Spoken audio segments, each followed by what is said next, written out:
বিষয়টা আলোচনা করছি। এই ভিতরে আমি পজিটিভ, আমি আশাবাদী, ইচ্ছাবাদী এই জন্য যে আমরা ঢাকা শহরে বসে হয়তো অনেকেই চিন্তা করতে পারছি না, অথচ জেলা শহর বা একটা বিভাগীয় শহরে ওস্তাদ দাবি রহমতুল্লাহ ওস্তাদ মাহমুদের মতো গতানুগতিক শায়েখ মা আকাবেরদের প্রচলিত ধারা ভেঙে ওনারা কিন্তু এটা চিন্তার আলোর করতেছে।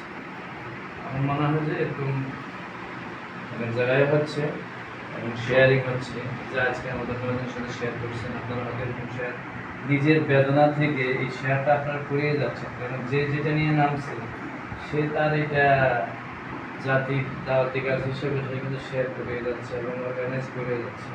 হতে হতে ছোট্ট ছোট্ট ফোটা একদিন ইনশাআল্লাহ একটা মোহনা তৈরি হয়ে যাবে। হ্যাঁ, যেগুলো যখন আপনাদের মাধ্যমে অনেক ছাত্র তৈরি হয়েছে বিভিন্ন জায়গায়, তারা বিশাল ভূমিকা রাখতেছে, সেটা আপনারা জানেন। আমরা আপনাদের সাথে সার্বিক সহযোগিতায় আছি। যদি আপনারা ঢাকায় কিছু করতে চান, আমরা আছি আপনাদের সাথে। অথবা যদি আপনারা এখানে এরকম করেন, শায়েখ আসলাম আমাদের সবাই বিভিন্ন সহ আমরা বাকি আমার একটু ইচ্ছে হতো যে উস্তাদের মাথার সাথে দেখার ইচ্ছে, কিন্তু দূরে আছে। খাওয়া দাওয়া করে আধা ঘন্টা সময় লাগবে না? আরেকটা স্কুল আছে যেটা করা যায়।